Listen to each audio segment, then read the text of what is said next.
Okay, so welcome to our fifth Holloway event of the semester, and actually the last one of the year. This semester we've had readings by the Berkeley faculty and Tom Picard and Michael McClure and D.S. Marriott, and I'm very pleased tonight to welcome Caroline Bergvall. This is the last event of the year, actually, for the Holloway, but that doesn't mean that writing has to totally slip out of your mind. I have a couple announcements. There are two other reading series on campus. One is called Lunch Poems, and the other one is a new fiction series called Story Hour. And tomorrow night at 5, you can see Cornelia Nixon reading Story Hour at 5 o'clock in a room that I guess is across from the Morrison Library. Cornelia Nixon is teaches at Mills and is a Berkeley English PhD graduate. And then on December 4th, you can see the poet Tracy Smith in the Lunch Poem series in the Morrison room. The only other thing is a slightly embarrassing announcement, which is that the Holloway series, I mean, it's not really embarrassing, but which is that the Holloway series now has a Facebook page. So for those of you who would like to, yeah, it's a little embarrassing.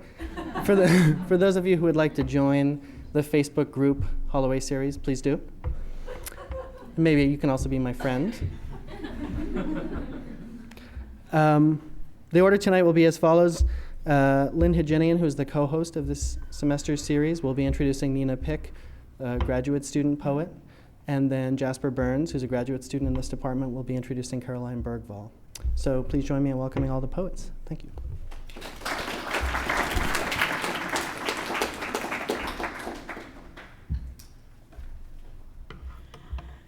Thank you, Charlie, and thanks to all of you who have come to the reading tonight. I know that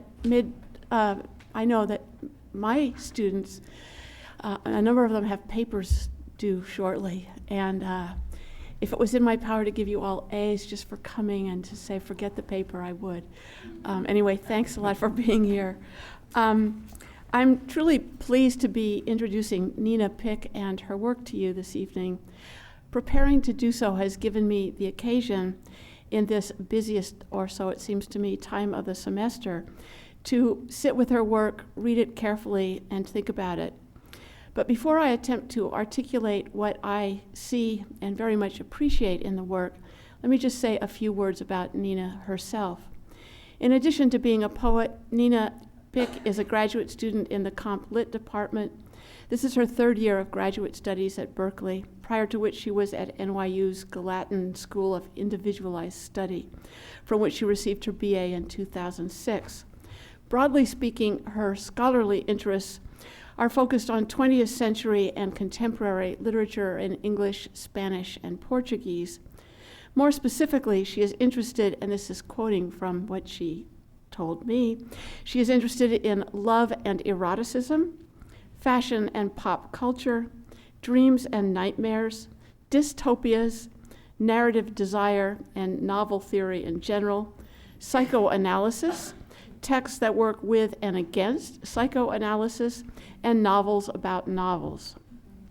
And in addition, given that Nina's engagements are extensive, she is interested in translation and has done work in this area, specifically translating poetry by women from Lusophone, which is to say Portuguese-speaking Africa.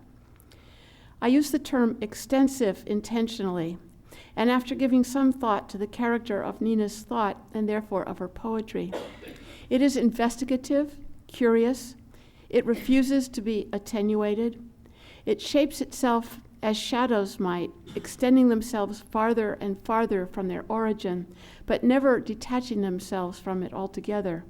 It is amorous, generous, attentive, caring, and it is seductive, drawing the world and readers to it. You will occasionally hear elemental excess in her work, passages in which ideas or entities exceed their identity, surpass their limits, achieving some kind of transport. You will hear the word skin and should know that it can exist not only as a person's limit condition, but also as his or her zone of encounter and exchange, or as an accoutrement of exchange itself and of change. You will hear the word paper cut, a single word, a verb, not a noun, and should know that it names what Nina's poetry as a medium of imaginative force does. Inscribed on paper, it makes of each page an instrument for opening us to desire. In this respect, the poems are not so much extensive as intensive. The work is motivated not by the greediness of desire, but by desire's receptivity, its invitation, its capacity for pleasure, both given and received. A feature of this pleasure is enjoyment of the sheer unlikeliness of things, or of the logics by which things find themselves as they are and where they are. Nina has a strong sense of the incongruous, which is to say she has a sharp eye for detail, which is to say, in turn, that she views the ordinary, everyday, odd scenarios in which we live our lives with the tenderness of someone who affirms life and finds it everywhere sexy. Nina's poems are combinatory. You will hear this at the lexical level, although it is perhaps easier to see than to hear, when she uses words such as paper cut as one word, lamplight, jungle punk, skin uniforms. And you will hear it in the thematic pull of the poems, which are each, albeit very differently, about amorousness, friendship, sex, and love. It is my sincere pleasure this evening to welcome Nina Pick to the Mod 5 room.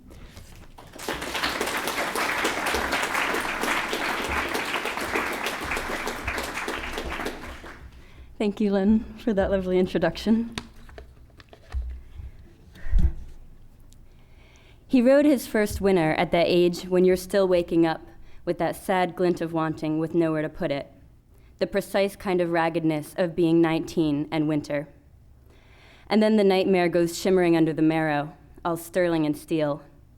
Bloody hawk, leafed black and wings, underbelly on the truck bed, angular withers, and exquisite hoof. And the supernatural curvature of outskirts and shorelines glittering above it all and in each dream shadow. Beneath 3 a.m. Bernal Heights and the swarming airplanes and the arthritic lumbering ache of concrete, merely shards. And one day, at the age by which most horses die, we wake up still nowhere, sweat and bit.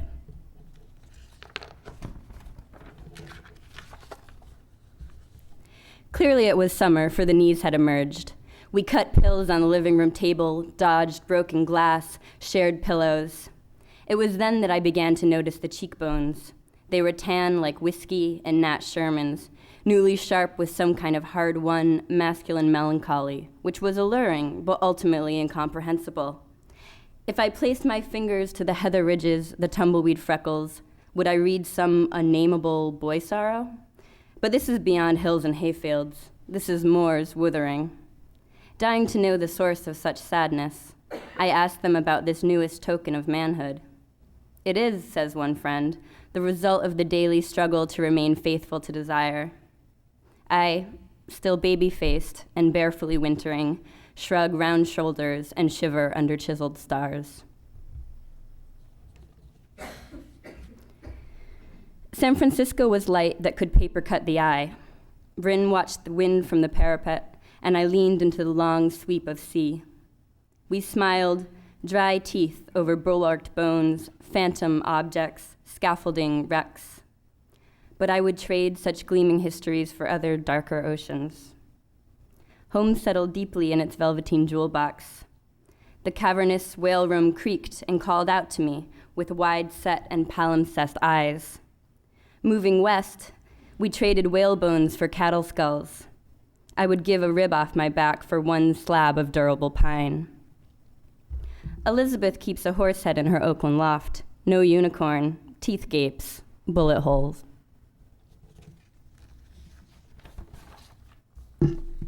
This next poem is called Tokens of an Unlucky Life. It's after Sappho. Requiem for the morning, shore against river, gray foam of electric light, milk foam, smoke foam, newspaper petals, plastic trash, low-lying river, gray horse, broken string. I regret that I took you without your consent. Accept my apology. I am soft like milk foam, like soil, like mold. Fish basket and oar, light and fire. iron hooves, vagabond things.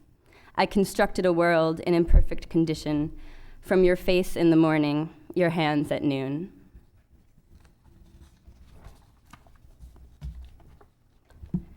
This poem is called Day of the Dead.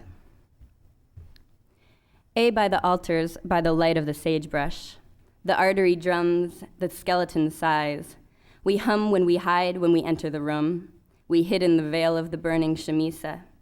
By the altars, dressed as a bride. The crinoline shifts in the corridor. Let's paper cut the scene into skin, snowflake the difference, pencil in. Some pencil lead, an elemental tattoo of, perhaps, a mallard, some cattails, the swamp light, the ice glen. By the altars, by the light of the silvery, silvery glow of the underwings of lamps on the hill. In a gabardine suit of tendril and sinew, she winks luminous moth sockets through naphthalene snow. By the altars, with starfish and unicorn, in the midden of antlers, appendages, horns. She is the shadow branch draped in a person, as unknown as a novel's arduous winter, shown in the gap between frame and curtain.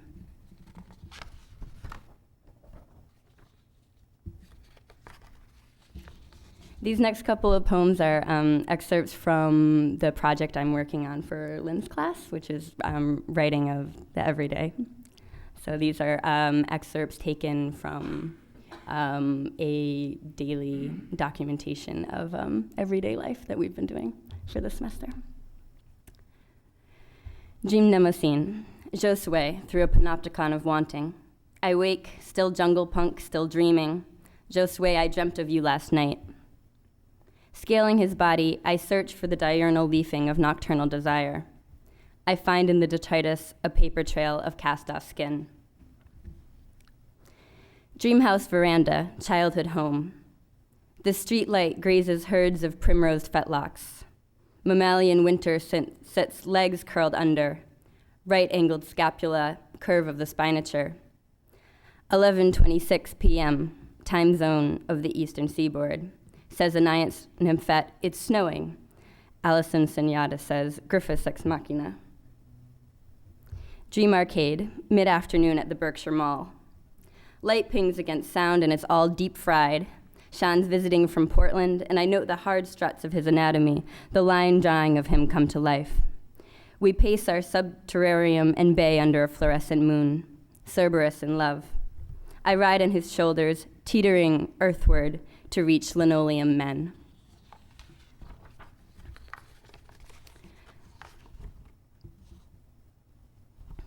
And these last couple of poems are from a series called Stripper Dreams, perhaps fantasy of an alternate career path. So this first one starts with an excerpt from an obituary in the New York Times. The greatest language barrier lies between man and his animal brains. The neural machinery does not exist for intercommunication in verbal terms. So that's stripper dream number 1. White space, black box, red room, skin mirror. Welcome to the kingdom of the inner thigh, the rabid froth of folds. Animal brains, yes, but also animal hands, animal orifice, animal artifice. That is to say, we sidestep, centaur-like, around the question of edges. Number 2. My parents come to visit me in San Francisco. How can I shake them for my midday shift?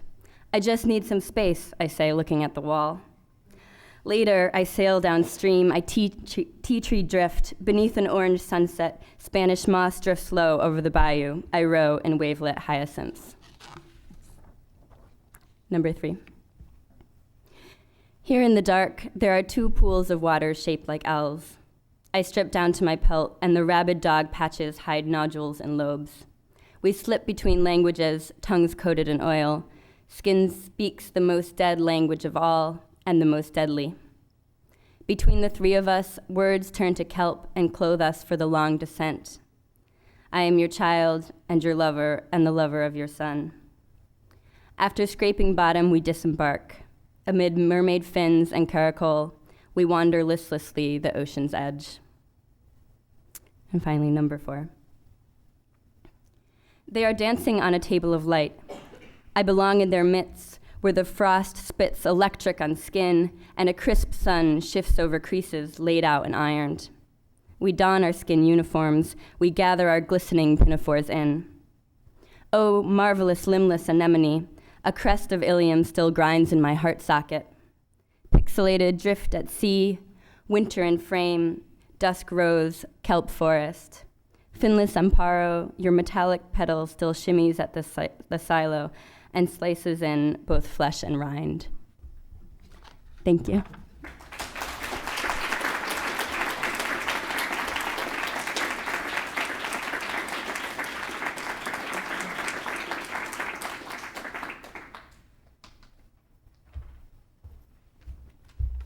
So, those of you who might be a little bit nervous, I just want to say that I'm not going to use the brilliance of Carolyn Bergvall's work as an opportunity to hate on anyone or anything, as I did apparently last time. I got in a little bit of trouble, not with our reader, but some other people on the internet where trouble happens.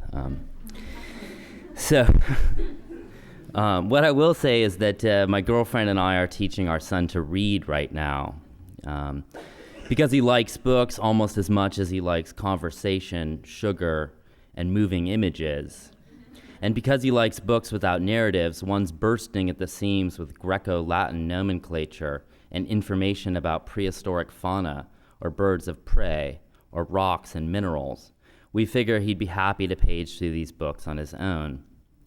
I mention this here and risk associating myself with the middle-class combat sport of parenting, because teaching my son to produce the requisite sounds with mouth and the requisite shapes with hand provides me with a vantage from which to appreciate why Carolyn Bergvall's work is some of the very best there is, even if, or perhaps because, we remain uncertain about what it is, whether writing, performance, installation, or conceptual art.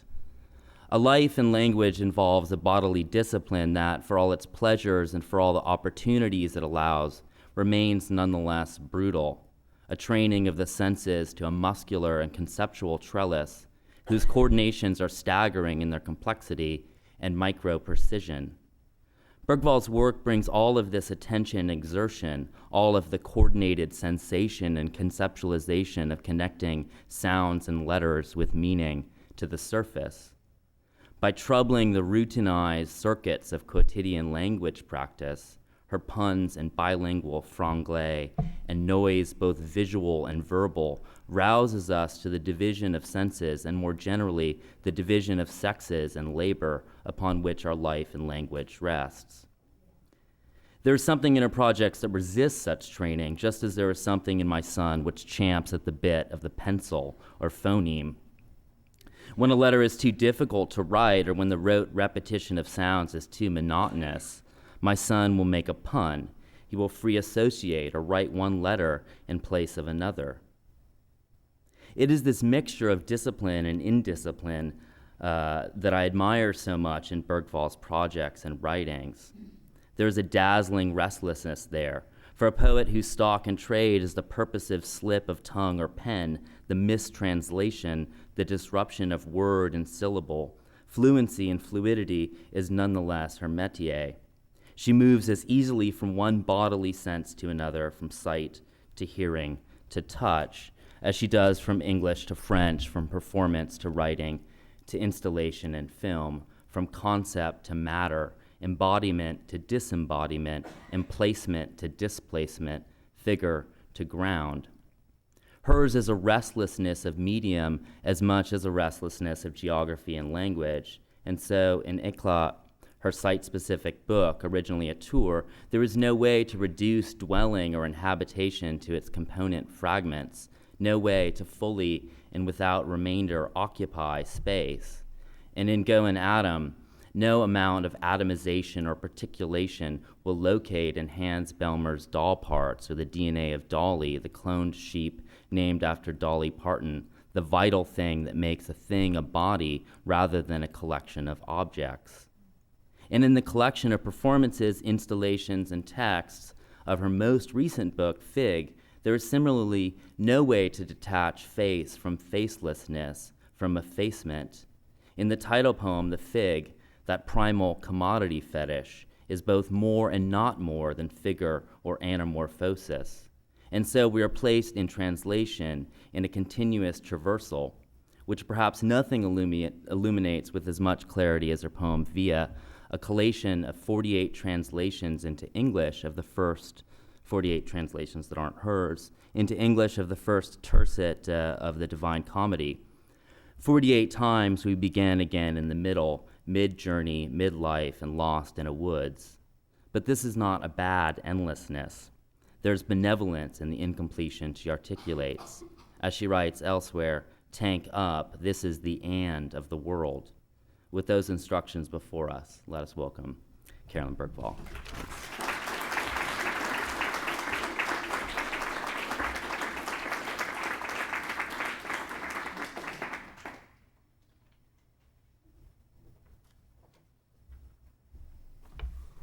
Thanks very much for this amazing introduction, for this invitation to read here. Also to read here at this time in the history of your country and what it's going to do to all of us one way or another is also a wonderful feeling. So I'm going to be reading from an ongoing project primarily today, which is based on Middle English, based on Chaucer, the Canterbury Tales, and really thinking about the beginnings, if you like, of English as a functioning national language through Chaucer. And what I've done is really to reflect on today's English, or today's Englishes. And increasingly, when I approach these tales, if you like, I've called it shorter Chaucer tales as a sort of work in progress title, is to adopt different strategies to deal with both sometimes the narratives of the Canterbury Tales and sometimes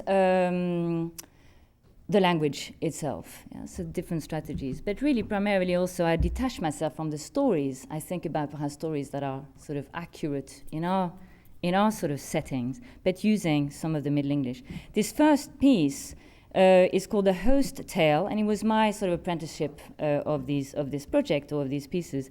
So I went through the Canterbury Tales, and as those of you who've read some of them know, they eat and drink a lot in the tales. There's a lot of partying, because that's, of course, is how stories get told. So I went through and just picked at many of them, and I'm reading them as The Host Tale and in Middle English.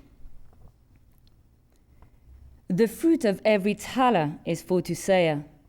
They eter and drunker and danser and singer and player. They supen and they speke, and drunken every strong ale at the beste. Now let us sitte and drinke and make us merrie, and let us dine as soon as that ye may. Let us hear a messe and go within. The service doen, they supen all by day. And to the dinner faster they hem spedder, and go within with him to dine, to come to dinner. And thus I lete hem ete and drinke and playe.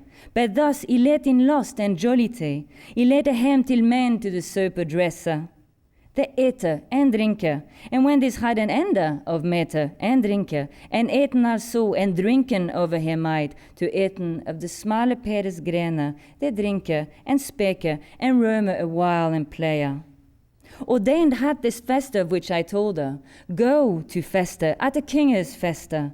Each man våd vel that a kinges feste hath plenty to the muster and to the leaster. Arrayed for this festa in every wise, one of wine was replete at his festa. They fed him first the sweeter wine, and sent him drinker. And there he swore on aloe and breed, with bread and cheese, and a good aloe and a juba, cheweth grain and licorice, with wheat and malt, both meal and corn, be it wheat or oatus. For mallow and breed, and roasted ham a goose, that they han eaten with thy stubble goose, and beggeth ham, meal and cheese, or else corn. Instead of flour, ye vedvol I hev jem brenn, then masto cheese.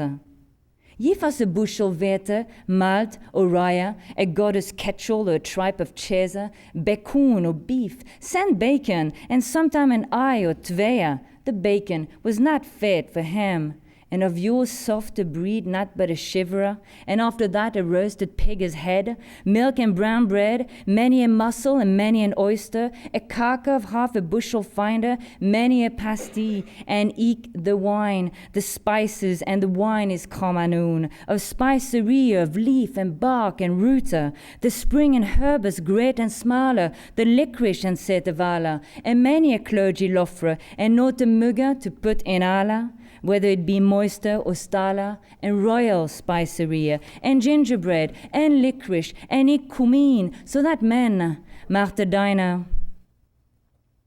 Bacchus the wine hem shinketh all about, and bracht of mighty Allah a large quart. And when that each of hem had drunk his part, now keep you from the white and from the redder, then man so drinketh of the white and redder, for the white wine of liquor.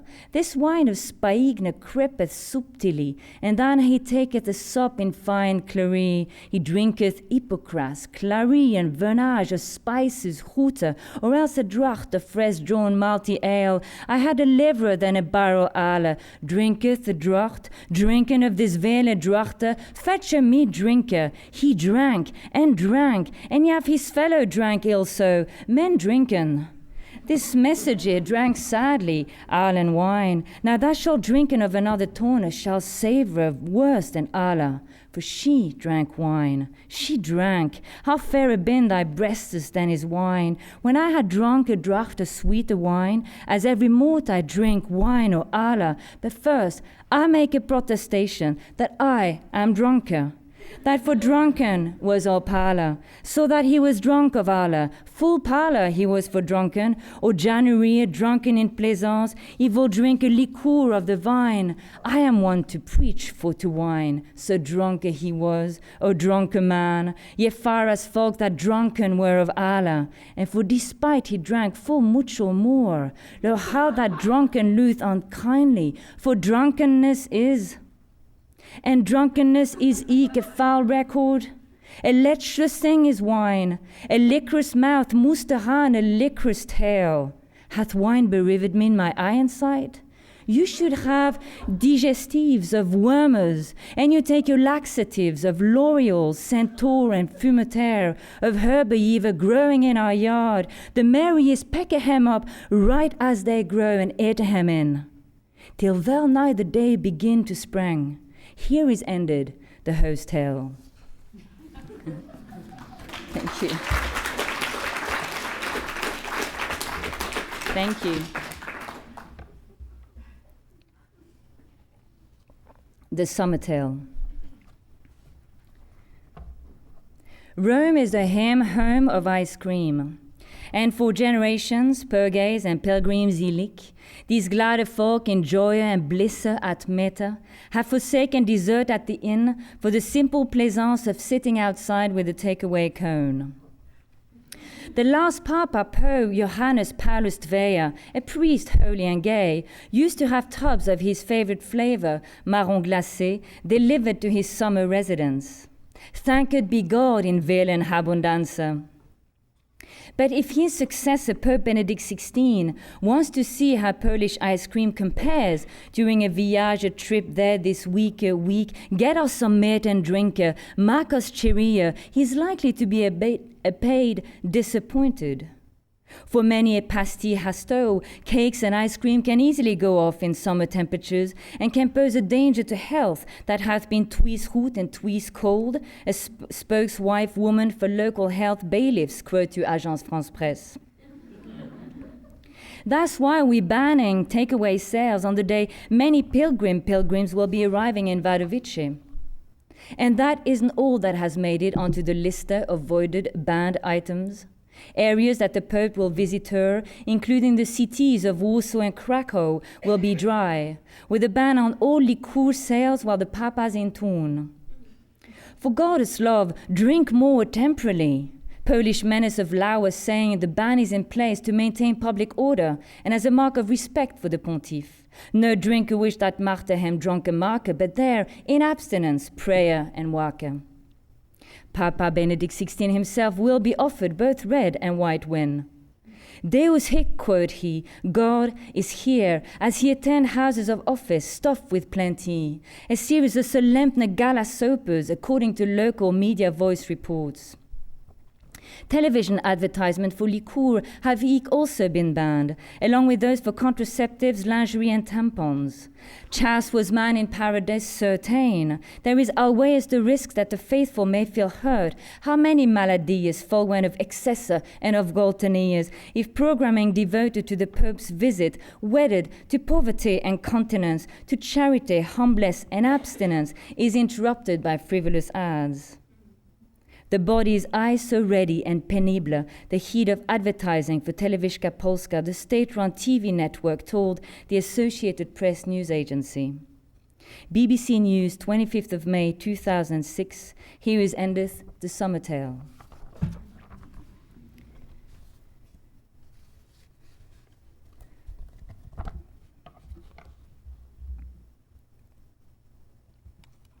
Okay, the wife of Bath has a very long prologue, very, very chatty woman, and a quite short tale at the end of her very, very long prologue. It's quite a wonderful prologue, and so I've been, difficult to think about. So I've been thinking about Alison, and it is in progress, this piece, but it does exist in a sort of drafty published form, and I am going to read it for you today. Alison Singers. Hi all, I'm Alison. Some people call me Al on account of my style. I'm many things to many, a few thingy to some, and nothing but an irritant to socialitis and otherly glossing troglodytes. Just don't call me Alice. I dig conversation, but the only rabbit I ever liked is rabbit in prunus of Agen sautéed in duck fat or a conis in hoggepotten. It's been a long time, quote she, some in 600. Everything was different, yet pretty much the same. God above ruled and the Franks the rest. Women folk were owned, they trafficked, nor ghosted, and so were most work folk and serfed. Sunsets were redder than, legs a little shorter. In my time, I made my bed, a stretch, a strawen, for many lying, who sleep with me, we did. It's like ha said, Mammy Emma Goldman, great lassie, freedom fighter, how loose, free from ties. If I can't dance, I don't want to be part of your revolution. You know, 'tis on a home front it begins. Women folks' development, here a freedom, here a development, here a independenza, must come from and through here a self, quote she, and how poked, how she preached. She reproached and she fought and paid a high price for a whole lot of decent raving. I can know this wheel who've got a big front. I can't deny I've got appetite. It's for fighting and humming, for hemming good fightability. Easier said than a done, but ne will have plough and love Marcus plough my garden without checking out the instruments and the state of their flowering. Lo, she said, give me light. Everywhere it go, I hear about what was a range of movements and battles for social revolution, love and respect, and sweet human diversity, all manner of this, that, and the other, what was serious glosage and causes, in groups and cells of cells, deep courage for deep psycho rev, groping together.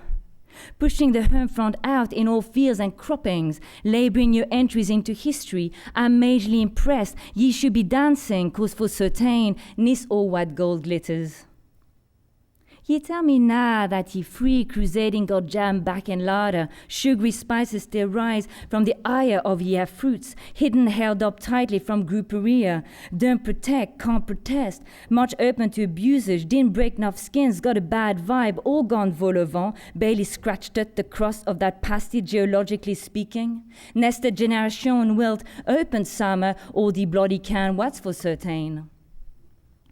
Ye tell me still no woman, no lie, still a no-go zone, violent fliquet, full of flipping, eruptions and reruns, voices, whimpering, language, names hurled down, doors pushed down, bodies burned, bones bashed, pounded, pissed on, dragged, drug removed, nothing on the low ceilings but the peeling of pain, and I'm barely closing. Experience shows anyone hug he listen up, never be any one free of all of us pointing to the wood and mirage. Gender's no army for naught, a structure for industry in it. Indeed, it don't know any un born o, but o become so. Member no give a fig, takes for queen that with tackles, budgels, same trousing. Folk be arranged, one type per pair. Some never stood for long one on one, disallowed one for one, nor on any accounting there be O with O with O. And what if I present as a pair of divine cows diverse in form, free to chew and nit be jailed nor killed for it? What if I present three graces, the good, the bold, and the shaved, like that picked by what great queer Della Grace, and not nit be jailed nor killed for it? Or like what artist Rodney Macmillan, who so seems to see what seems to keep things the way they mustn't be, like things black, like shiny landscape of black textile erectiles, for instance, sewn up in white thread. What do ye see? Certes, everything feels different. Lo, the rains are devastating, but perhaps 'tis more like same boss, more workers, more voters, or even more workers, less votes. Doubt enters un.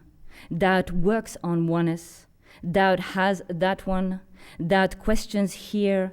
Doubt increases doubt, dissipates anger. Doubt overwhelms. Doubt overtakes, overdoes it. Doubt eats out at the throat, eats out the thoughts. Doubt eats out the love, enters the liver, the kidneys. Doubt builds up more bile, blocks the arteries, cramps up the limbs, the style. Doubt balloons un. Doubt makes them heavy with doubt, and they grow absent hair by hair.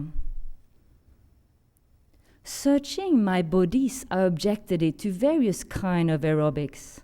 Wrapping my yoga around my neck, not ulik the goose, a swan, or a cran struck to crana. Certes my neck thus stretched, not ulik the common hern or heron, or a powerful cormorant, low flying ocean catcher. What strange flamenco is the sacred ibis, round and round the ancient and the recent egrets. My throat wrapped it to limit round itself.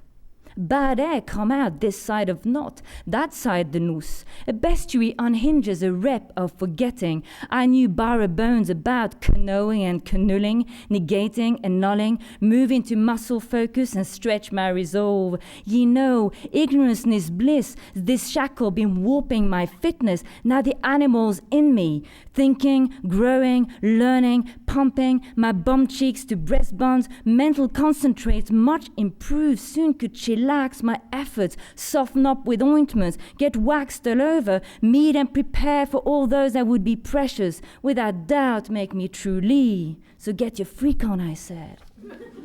Some found me too sexy, some too saucy, and just like a maiden touched for the very first time, some me found a real heart.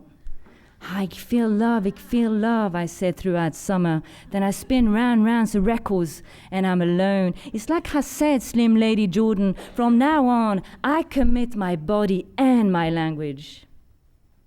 By ways, please not let what weedy poet Caroline Bergman or Uda represent me. Her means well, but won't go the whole hog. Too bloody well educated. Makes her circumflex all these books and still hate doesn't finish her sentences. She just doesn't have a big front. Books used to be me forbidden, and writing them unthinkable. Some things best women not understand, affirmed Journeval, or was that Furnival. Language cropped back to a minimum, for fear I might speak like Evie did, who spoke, St. Bernard say, but once and through the world into disorder. Books or bouquets or bouquets or burkas as we called them were used to keep chicks or other menial birds on the farm down. Like Joan they sheep, and they who burn small fry and others are stoned, while armies of clerics cussed them with a hurlybuck. Certes ye wet wool, I used to be, physically beaten with large voluminous, leather bound to the bed, while my many manly folks would read and bulk by the fire at the succubines that fill their pages, and agree pardie, the sexual life of bitches shows a dark continent for psychology. This stuff's been filling their pages ever since, quotes Simone de Beaver at great length. Pardi, today's mother-hating scribes squeeze all sham out of the same, greased-up pustules just different spelt. By God, if women had written stories as clerkess had within her oratorias, there were the handwritten of men more a wickedness than all the mark of Adam Mary dress. So what's the use of more books if they don't fight back? Give me Piss Factory Patti Smith. Give me the Slim Lady, real Slim Lady Jordan. I'm unspeakable Acker. Just call me Castor. Why Scribely Spectre and many others misdemeanors who Namur Axe had to spell enough, then had to spell amor. Can you see? Can you see? Can you see? They just open their pages wide and Audrey Lordy, they give a good affront. Who can know how to use books, making me sing, and they dress so fine, and they look so good. I do the best I can, protested I sheepishly. It's not all of a piece. I'm not who you think I am, nor am I who you think I should be, nor in truth am I who I'd hope I'd be. My fear is great. For years I confess I was broken. I was petrified. I used to cry. I believed all I was told, that my vowels are too curly for grand plots, that my consonants are too elongated for the shortness of my ideas, that I have no structure. My continuity is continuously lost to the phasm of another grey area, that I pout too much pressure on the palatial area. It swells the speech era and makes the personal ways of my error untellable, specifically unshareable in any available form odor, certainly quite useless for any sort of current cultural service. But things change. No could tell a book by its cover, so just use me, said I. I can type. I'm on it.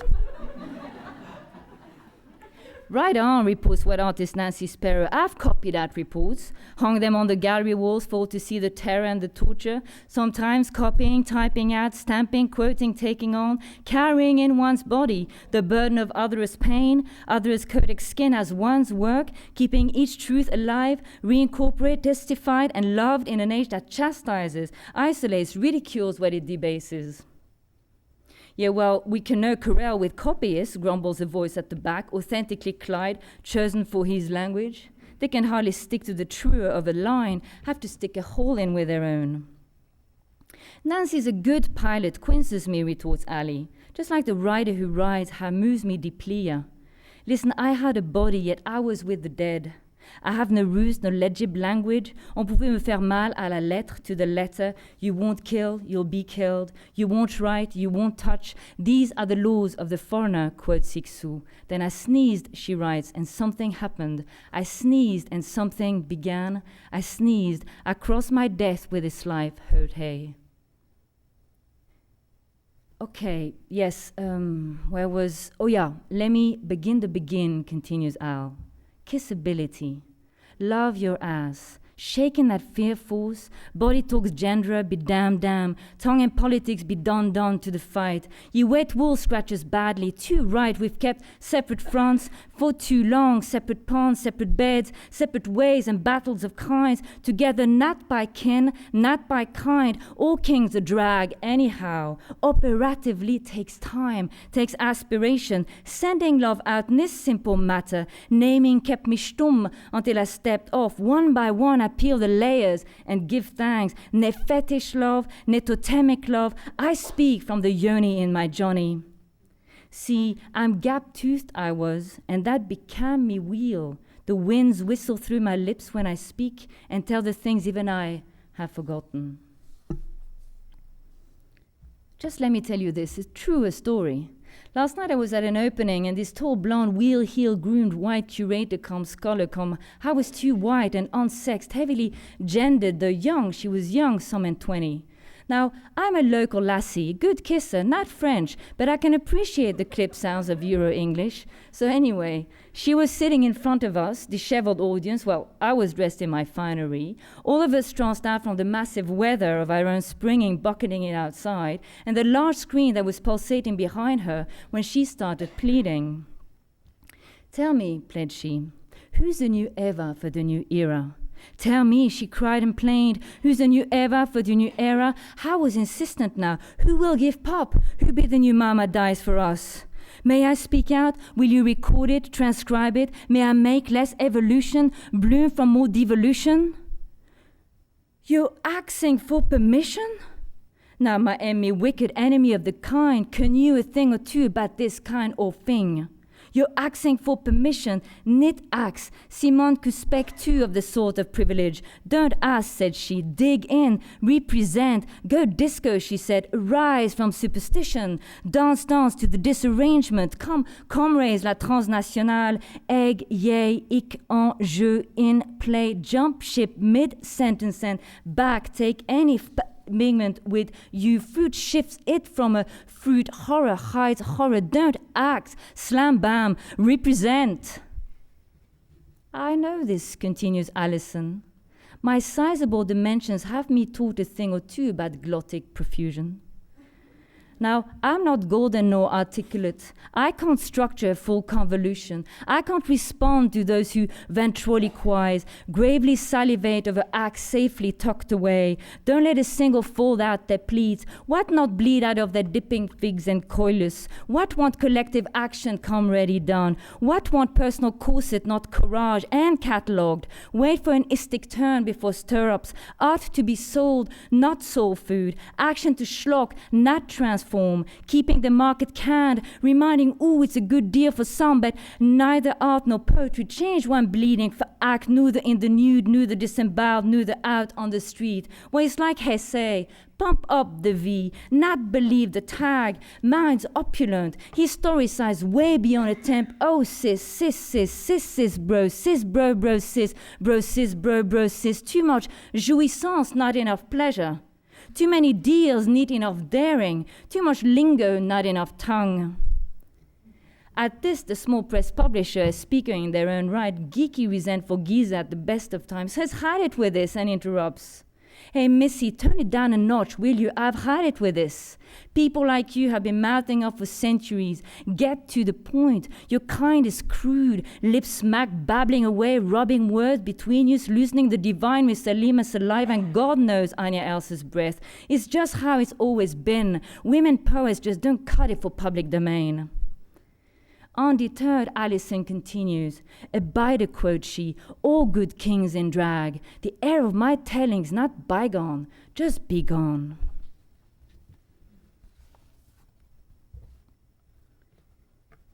The dream. Let me tell you something. In the worst of a depression and after an exceptionally powerful healing session, a combination of physical and mental work that left me reeling, electric and nauseous, filled with constellation and the soil of my mattress, I fell asleep. My head let out a small puff of smoke like a sigh or a burp. In my dream, my sex opened into a shiny white lotus. I looked around, I could see everything, but I couldn't work out the angle. Flowers were pouring out of everywhere, obscene petals hanging out from pores in the air. Desire awakened the shimmering of the world like a nipple through a wet shirt brightens the quickening. On their way to the interior, I came upon a very large red cabbage. It was lying head up on the ground. There was wilderness. On closer examination, it turned round that it wasn't a cabbage at all, but rather a large red-arsed aroused baboon. She was gorgeous. There was blossoming and a hefty struggle, wide open to the waist in luminal flow, scented juices sprouting from all fours. 1,000 arms, 1,000 heads, all round us in all registers like a noisy parliament. How many heads, how many limbs, a gallon of skulls, body sketches, conscious unguarded pleasure.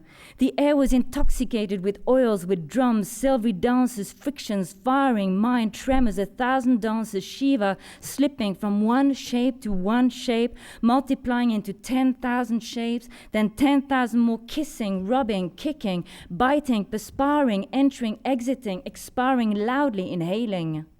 She turned bright blue, filled the world up. I was entangled in live wire, there flowing from my knees, rolled around my back, rising inside my organs to the crown. There were some dogs running around, other shapes being crushed underfoot.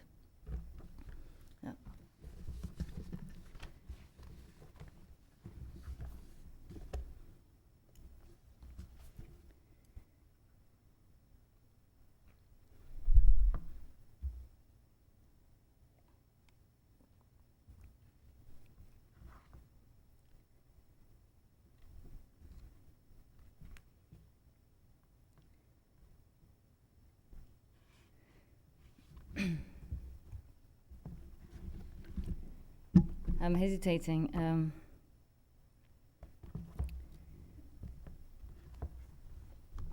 Following on, I'm going to read a piece called Gong. My mother is playful, has a generous spirit who teaches integrity. My father is steadfast, remains alert, who seeks inner calm. The woman with the white hair shows me how to whistle, 2 fingers pushed against the tongue. The boy on the island has a salty mouth. Alicia wants to pull me up into her bed. My grandmother reads Teilhard de Chardin boils broccoli on Sundays. Dominique explores without restriction. Flesh takes hold in my body, turns as it turns to love. The boy in the back of the car with his hand on my breast. Guri is my first collaborator who's precise and works without gloss. My grandmother smells of rose perfume, lives 33 Rue de Vaugirard. Derek Jarman tends an open garden on his illness. Monique Wittig writes fiercely this great need in the love of women, this great violence towards the love in women. My teacher doesn't intercept the course of sex lest children play. Cathy de Moncho's sculptures are door joins, rows of chalked up leather pouches, crushed lips, whitened scarabs. My doctor applies ointments, heals physical and emotional shame. The boy on the carpet with the smooth chest and his cock in the evening air. The voluptuous girl in the room at the far end of the corridor has had us all. Cherry wears a tartan at the opening. Rod, soft and amused. Rachel Whiteread cast resin in negative space shimmer in the gallery. My sister has fire in the heart, understands fear, takes her chances. Jo is constant in friendship, shares in salacious tales and trains her body. Stacy writes the grammar of birds, the suddenness of diving, the dry sound of snow. Morton Feldman in the Rothko Chapel. Sally's hair is red and full. The boy in the square is gentle and playful, the grass is moist under the moon. Christoph Vodishko provokes dialogue through high-tech mouthpieces, alien staves. Romana is thoughtful, works from doubt as much as conviction. My brother's opinionated and good humor keeps his door open. Chris is joyous about art, eats with friends, collects all kinds of pieces. The girl laughing ejaculates in my hand. Felix Gonzalez Torres leaves the fewest of traces. The beautiful girl spreads over me in the American hotel. I'm drinking too much. I'm generating fear. Amin Malouf reads the Rubaiyat from Paris. Lorca enters the song. Sixou climbs the ladder of her name. The black virgin in everything. My healer encourages meditation, demands responsibility. My aunt keeps the Bhagavad Gita in her car door. Harriet speaks her mind, holds her head up. The first global march, 15th February 2003. My admiration for Arundhati Roy's positioning as a public intellectual. Edmond Jabez writes that a writer is accountable also for what they choose not to write, for silence kept. Hiroshi Sugimoto photographs seascapes, cinema screens, architecture, radiant light in time, just air and water. Josie Hall's emotional depth builds on love who teaches forgiveness. My niece's feet are soft and clear. Hamish Fulton's no walk, no work. And then I thought I'd close with a recent piece called Cropper, which is very much trying to trace up my linguistic trajectory between French, Norwegian, and writing in English. And this initially started as an invitation from a Norwegian magazine. And I'm going to read you the last section of this piece.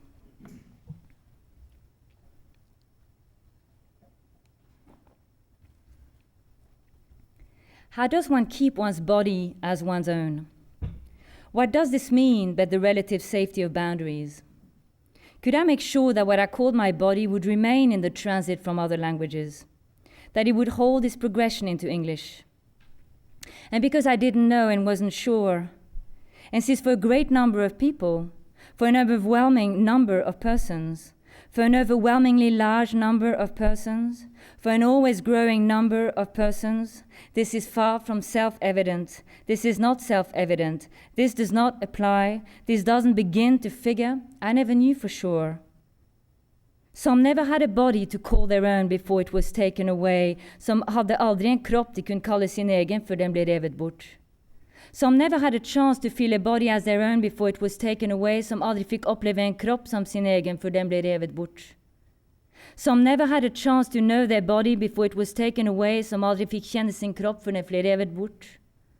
Some were never free to speak their body before it was taken up and taken away. Som aldri var fri til å si sin kropp før den ble løftet opp og revet bort. Some tried their body on to pleasure in it before it was taken up, beaten, violated, taken away. Some tok sin kropp på for å nyte den før den ble løftet opp, slått, krenket, revet bort. Some had their body for a time, then it too was taken away, og parts of it som hadde sin kropp i en tid, så ble den også revet bort, eller deler av den. Some thought they had their bodies safely, they were asked to leave it behind the doors, og parts of it som trodde at de trygt hadde sin kropp, bare for å bli bedt om å la den bli igjen bak døren, eller deler av den. Some hoped they had one safely, only to find it had to be left across the border, og parts of it som håpet de trygt hadde en, bare for å innse at den måtte bli igjen over grensen, eller deler av den. Some wanted to leave their body behind and couldn't. Some ønsket å legge sin kropp bak seg og kunne ikke. Some could neither take it with them, nor leave it behind. Some kunne hverken ta den med seg eller legge den igjen. Some are laughed at, some spat out, some are dragged into the crowd, some blir ledd av, blir spyttet ut, som blir trukket inn i mengden. Some bodies are forgotten in the language compound. Some immense pressures applied onto the forgetting of the ecosystem some escape from.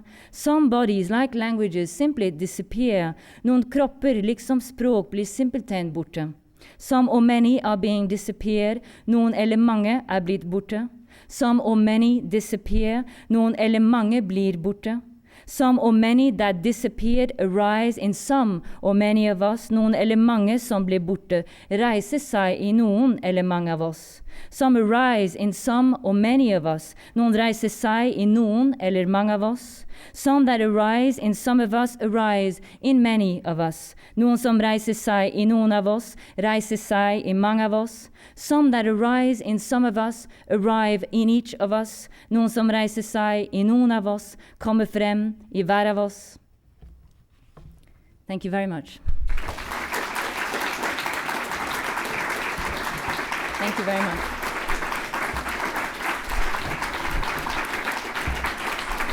Thank you.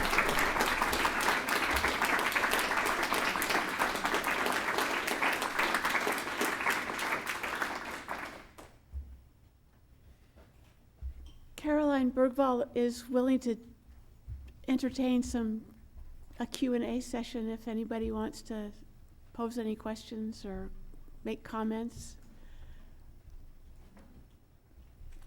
Anybody?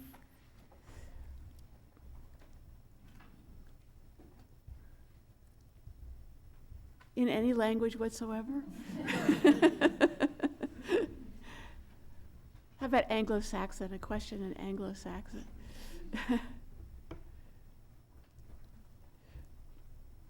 Yeah.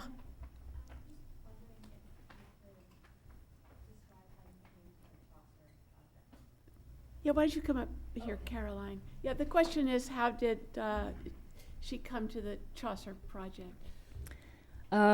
Like many of my projects, by invitation, so by accident, really. Charles Bernstein knew of my Dante work, these translations that were mentioned earlier. And I've also been working, I often work, but translate other poets, or I think about other people's work and think about their methods and integrate some of that in my work. And so he thought it might be a good idea if I sort of tried my hand at Chaucer. And also because of this idea of Chaucer being French, or being English, but actually French. So there was also this sense that he thought that could be amusing. And it was for a Chaucer conference in New York, July 2006, and I really took it on.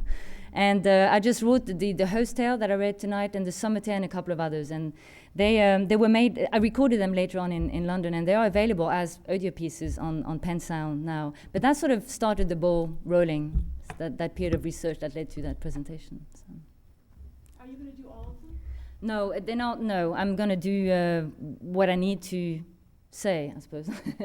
So I'm going to be examining different methods and thinking about different kinds of ways of being influenced and different ways of examining his English and examining our Englishes, and then see how far that goes. And when it sort of fizzles out or whatever, then I'll stop. So, but there's a lot of work still to be done because of this idea of the contemporary. So really thinking about history in relation to the contemporary. So there's still quite a lot of work that I'm interested in pursuing with it. So. Yeah, Rebecca. I have to ask this every time.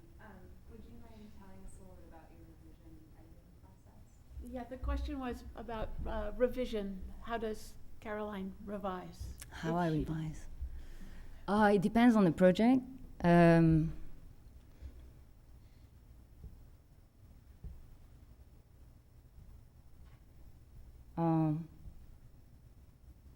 Gosh.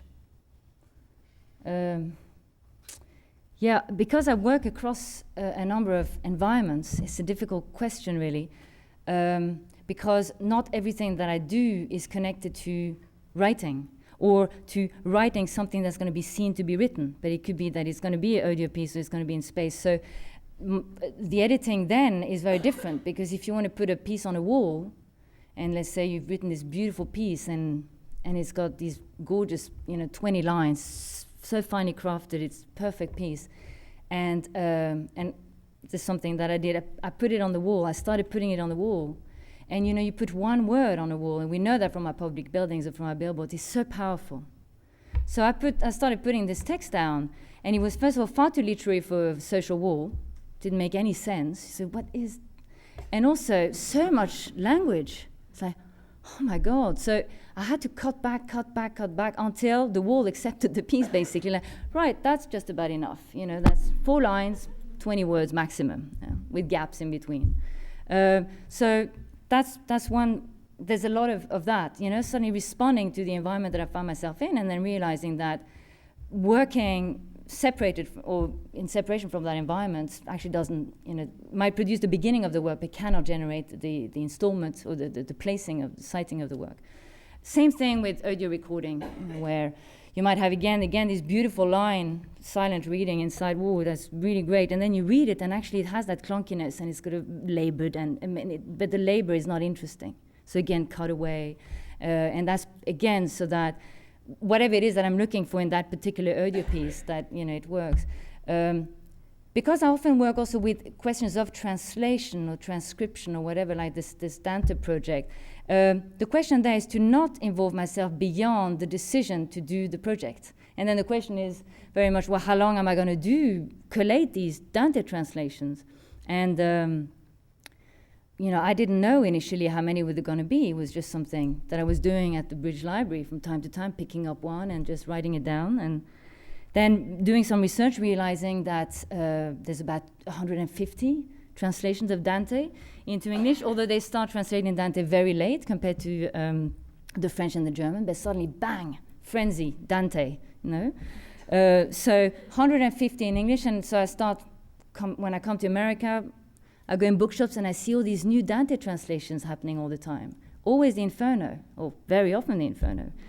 And I realized I couldn't sustain it, because then I would never stop. Basically that project would haunt me, be with me forever, and never come out of this forest.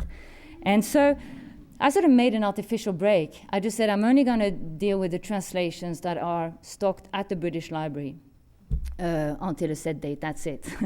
So, you also do that, bang, and then that's it. The project is done, whether you like it or not. That's also a process of editing. You get yourself out of the project. So.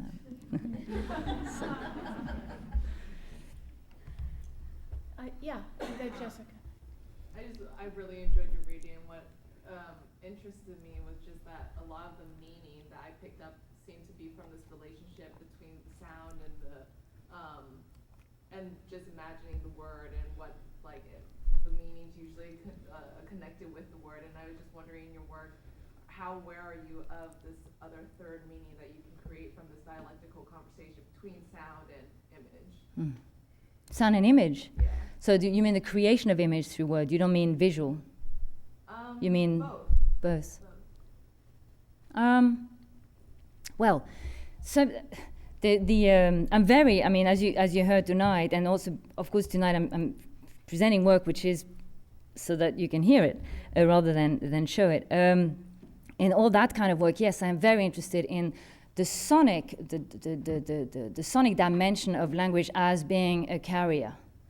So it could carry from one language to another, like you heard with the Middle English to the Contemporary English, so that somehow, you see, I'm also very interested in work that, like some of these tales that you can just engage in the narrative and you can actually really love being in language. It's just wonderful. So there's also that wanting to bring that pleasure. So it's not frightening to see those sort of strange, words, but one can also see one's own history in this transit, these other spellings, these other words. You see the history of your own language. So there's that interest in the pleasure of the language being always in motion, always changing, that I enjoy representing. And like I said, the fact that it carries meaning across, so that going from French to Norwegian to like I did in the Cropper piece, like now, like some and then some, like that both exist in English and Norwegian, allow me to do a syntactical sort of, jump basically into another language. So I use it very actively like that. So and for punning, of course, but really a carrier, I think, would be perhaps a very simple sort of definition of the different, ways of thinking about it. Jess? I was wanting to ask you a little bit about your approaches to teaching. I know that you've taught at several places, but I don't know precisely if you're teaching creative work or academic work. Obviously, those two are married in your own work. I'm just curious to hear how you go about teaching whatever it is you teach. Yeah, I teach. I've been fortunate enough to start my teaching in an arts college, and I say that because that means I was immediately thrown into practice-led teaching, and the demands of practice. So you have here people that are thinking about becoming writers or artists, and this is what you're primarily needing to teach. So you teach the histories of practice and skills and methods, as well as teaching theory and stuff like that. I like that, the demand, of practice, teaching the demands of practice. I think that's very interesting. And so when I teach in universities, I sort of always teach also through practice, and not only poetic practice, but very much visual arts, looking at work also from the point of view of methods used. I was mentioning this thing on the wall. Well, visual artists that work with text on the walls or sound, or really expanding the palette that writers can feel, is available to them to use culturally. And that's very important to me, so that to really sort of start centralizing, that the poets, the writers feel that they're part of, the movement of culture. So that's important. Also, as a way of thinking that the page is not the final environment necessarily, and therefore teaching how one could think of other environments for one's work. So I suppose it's in universities, of course, you can't always do a lot of sort of practical sort of performance, climbing or whatever, but just from what I heard Nina, the thing of the everyday, you can engage with so many things that also can propel the writing outside of the page and, ask you to think of it differently. And that, of course, has also many traditions, both in literature and in the other art forms. So I also, try and deal with that. Yeah. And when I don't teach to potential writers or artists, very much thinking about them as potential critics or potential scholars, and therefore what kind of understanding of reading practice they might need to have to deal with 21st century writing, which might not be in books. So really, again, bringing that to bear on what I propose when I teach. Yeah. Yeah. How you would describe the relationship between politics and art? How you'd like to be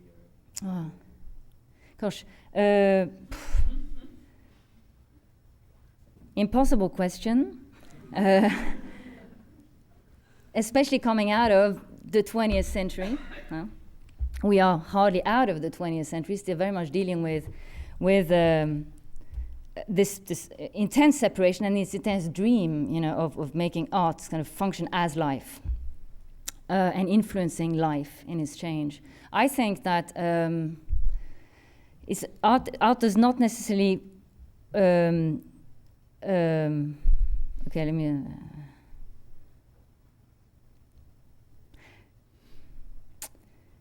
it's kind of complicated. It's complicated because there's different levels of thinking about one's activism, or one's involvement and one's commitment to language, which one would say is an investment into a particular kind of political agenda that one might have.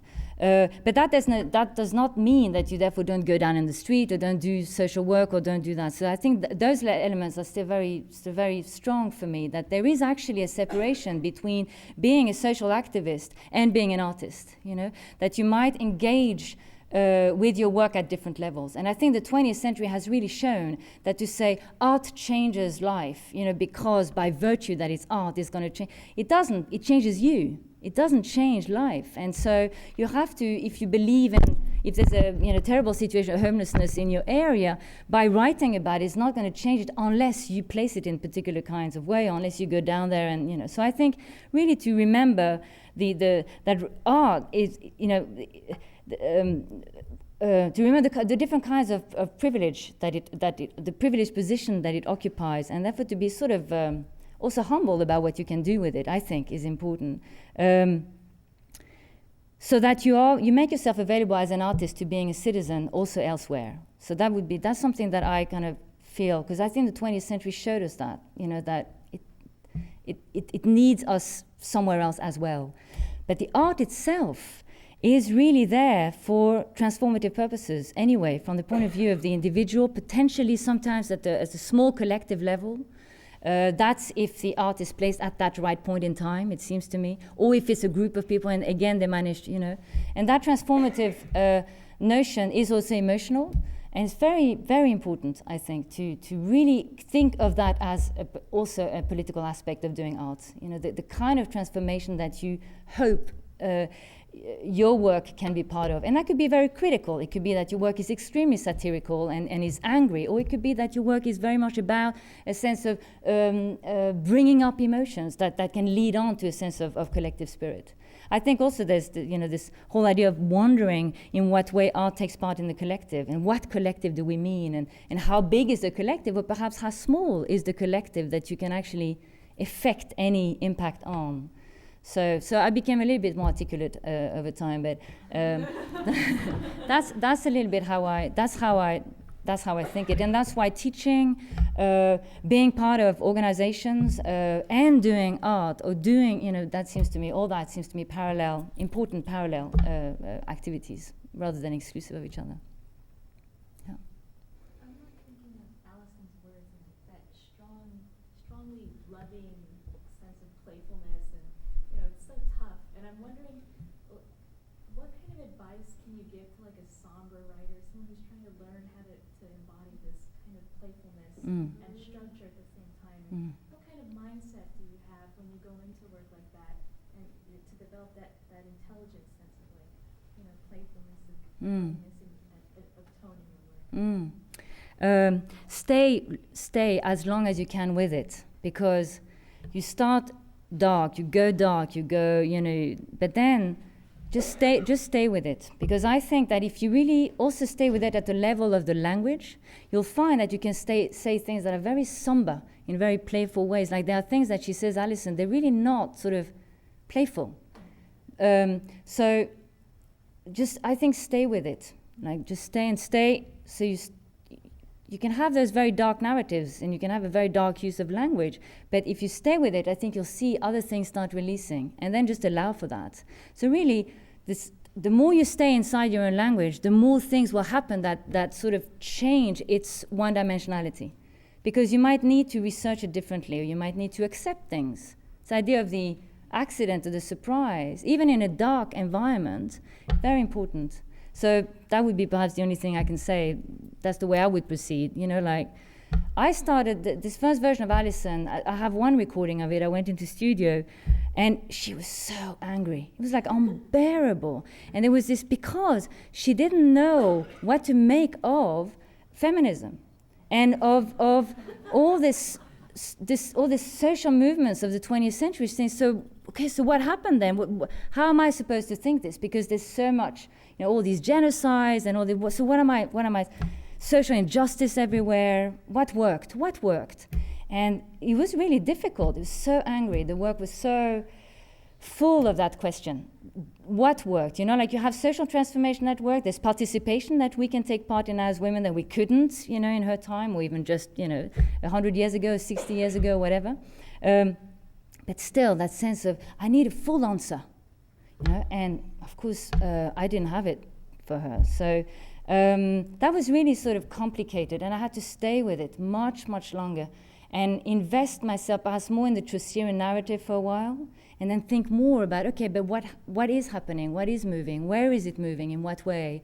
And so bringing more elements. Popular culture started coming in, and then you start moving differently. You become less sort of square, you sort of go, oh, okay, yeah, but over there's something moving, and you bring that in. So it released, and she's not, I say she all the time. It's great. It's the first time I really feel that someone else is talking. It's really fun. That's why she can insult me, she does. But it's not finished, because I'm still working out aspects of the language itself. The narrative is more or less there, but the language needs to be more sort of worked, it seems to me. So, yeah. Right, maybe one more question, if there is one. Yeah. I was hoping you might speak more on language, your approach towards it. To me, there's this tremendous lyrical power and also a tremendous amount of really great dissonance. And it seems, I just wonder if you have a philosophy about the transformative of using both of those as a, keeping a tension between those in your language.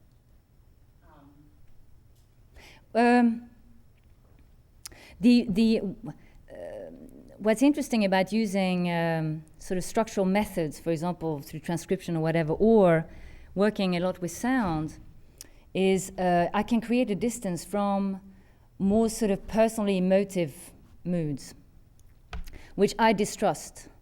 They're sort of, I use them only towards the very end, when I'm secure that I'm not going to be dragged into a text that I didn't want to write. Then I sort of allow a little bit of sort of a droplet of emotional sentimentality, perhaps, and because it can just about sustain that, and then it brings something else to it. So that would be one way of saying it, kind of really maintaining the distance so that the thinking is there, so that while I'm writing, I'm enjoying writing, rather than just drowning in it or dwelling in it or whatever, but actually really thinking it. So the dissonance is there very much because it's exactly the function, is that you then, as a reader, hopefully you can enjoy it, but you can't just also disappear in it either. You will also be dragged back, and that's, really important to me. And again, from the point of view of the art and politics, that critical dimension of pleasure and of playfulness, very important, so that we don't just become this sentimental thing where, oh, wow, yeah, everything's possible, actually. It sounds really great, but actually really holding back and fighting those impulses that have to do with an idea of completeness, or have to do with everything is feasible, or what, but actually really work in the detail. So, Thank yeah, you very all right. much. Thank you very much. Thank you. Thank you very much. So again, thank you all for coming. And the Cal Student Store has brought books by Caroline that you can take a look at and purchase if you want. Okay, good night.